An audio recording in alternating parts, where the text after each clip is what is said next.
It's great to speak with you today, Steve, and I'm looking forward to hearing your views today on improving operations in the distribution center through performance risk mitigation.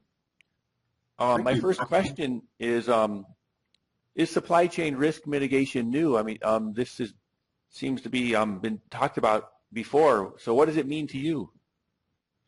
Well, I think, obviously in supply chain, businesses have been facing risk for a long time.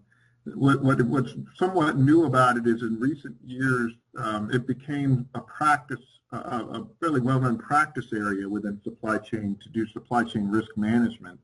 But most of that has focused at the network level, where we're talking about, sourcing and supply of materials to the network and within the sites within the network. But very little focus has been paid to what happens inside the distribution centers and the warehouses and the manufacturing facilities in the network, where the day-to-day blocking and tackling of warehousing and distribution and that sort of thing happens. And that's really what I've been focusing on quite a bit lately with clients as they begin to realize, hey, this is pretty important stuff. What areas of risk are we talking about? Well, that's a good question. Risk, in some people's minds, they may think of safety and that sort of thing. And of course, that's always. I don't want to take anything away from safety, but that's not really what I was referring to with distribution and warehouse risk management. What we're really referring to with this type of analysis is performance risk management, which is summed up, it's the ability to manage risks that could prevent the facility from achieving its mission, which is typically to satisfy customers as it produces and ships product, picks, packs, and ships product for, and making sure that those shipments are not hindered by something that goes wrong inside the distribution or warehousing operation. How do you determine what risk is worth documenting when you do an assessment? Well, first of all, risks themselves tend to occur in I would say, 4 primary types of areas. The obvious one is that most people think of first when they think of a modern-day warehouse or distribution center is in the area of information technology, the software that runs the operation, like, for example, the WMS or the WCS or these kinds of software, manufacturing execution systems that may run a manufacturing operation. So that's a big component of it. Another area in these operations is equipment and automation. So, again, most modern-day warehouses have some degree of automated equipment or at least mechanized equipment, and that could be anything from conveyor systems to sortation systems to order picking automation to ASRS, AGVs. Could be something as simple as lift trucks and keeping them running. The third major area is what I call facilities, and what that really is services to the production operation that come from the facility level. And that would include things like, obviously, electricity, power, things like compressed air, because a lot of the automation and mechanization depends on compressed air to be supplied to that equipment. There are sometimes other systems such as refrigeration systems, cooling systems, and I've even had some clients that are dealing with like special gases that have argon gas, as an example, that has to be piped in for various purposes. And if they lose those facility services, they're in a bind. And then the last major area, which is certainly one of the most important, is the area of people. And in the area of people, if the operation is so dependent on one person who is, for example, a functional expert in one area of the operation, and that's the only person that can do that function, then there's a lot of risk there, because something could happen to that person. They could leave the company. They could, get hurt. I've heard of people like that, just dropping dead on the job. And horrible as that is, it also is going to affect the operation, and there's no one else to turn to. So those are the 4 areas: the people, the facilities, the information systems and technology and software, and the mechanization and automation. And when you prioritize and mitigate the risks, what do you focus on? Well, the first thing we've got to do is determine which risks are the most important, because you don't want to major in minors, as I like to say. And so what we typically recommend is a scoring system for the risk. We're typically looking for single points of failure. So if something should happen, you would cripple the operation. If an operation has a lot of redundancy in some function, for example, if there are 8 stretch wrappers in an operation, if one stretch wrapper goes down, you've still got 7 to fall back on, so that's not a critical concern.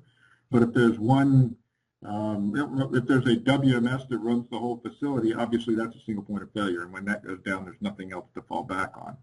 So we look for the things that are single points of failure, and then we score them in 2 main areas. One is in the likelihood of a failure, and the second is in the impact of a failure. So the first one is how likely is it that a failure could happen?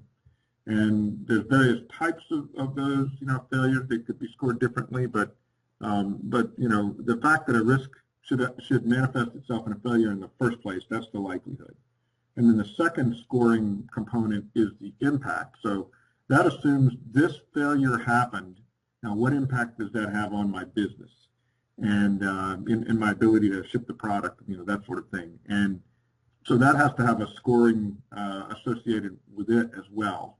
So to answer your question, once you've evaluated each risk independently and you put an objective scoring on the risk, it gives you a list of risks that you can actually sort by that criteria so that you're looking for the risks that have the highest likelihood and the highest impact.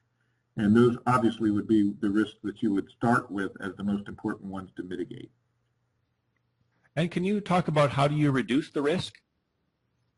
Yes, it's really an extension of what I mentioned a minute ago, that likelihood component and the impact component. What you have to do is really analyze what controls can we put in place to reduce likelihood. So an example might be there that we would put some redundancy in place. We would have, if it's on the people side, we would have multiple people who can do a function so that if one of them is not available, you still have the ability to perform that function with the other person. Or if it's a shipping sortation system, you might have extra divert components put into the system that are backup lines and things like that you could use. Or if it's a compressor system providing compressed air to an operation, you might put in a backup compressor that takes over when the first one stops working. So that's one way, is dealing with controlling the likelihood of an event happening. The other side of that, though, is another set of controls, and that's, once an event has happened, a failure has happened, how do you reduce the impact of the failure? So there are controls you can put in place that will lessen the magnitude of the impact. So, for example, if a motor in a heavily mechanized piece of machinery goes down and the motor breaks and you have to replace the motor, well, obviously you need to make sure you have a spare motor in stock so that you don't have to have it shipped in somewhere with a 6-week lead time to use that piece of equipment again. So that would be a good example of how you might reduce the impact. Another really important way to reduce impact is to have standard operating procedures in place that all the people in the facility understand.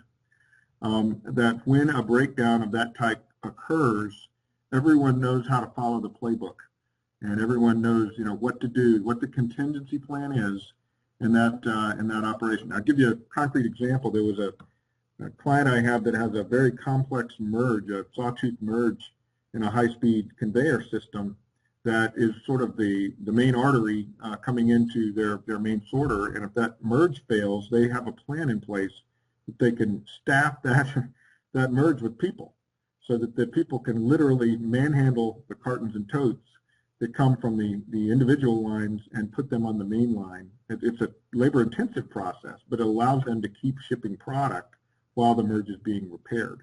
And that's a documented standard operating procedure they've put in place in the event that should happen. So those are what we're looking for, is ways to reduce the likelihood and ways to reduce the impact. And thanks, Steve. And can you provide a brief background of yourself? Sure. I am the founder and principal with Envisit Consulting. based in Marietta, Georgia. We are a consulting firm that whose mission is to help clients who manage distribution and warehousing operations reduce their costs, improve their customer service, to boost capacity, and of course to reduce risk, so that the result is really a streamlined operation that that provides the best value for their investment in distribution. And that's who we work with, is those kinds of companies and improving their operations. And thank you, Steve, for sharing today. Thank you. My pleasure.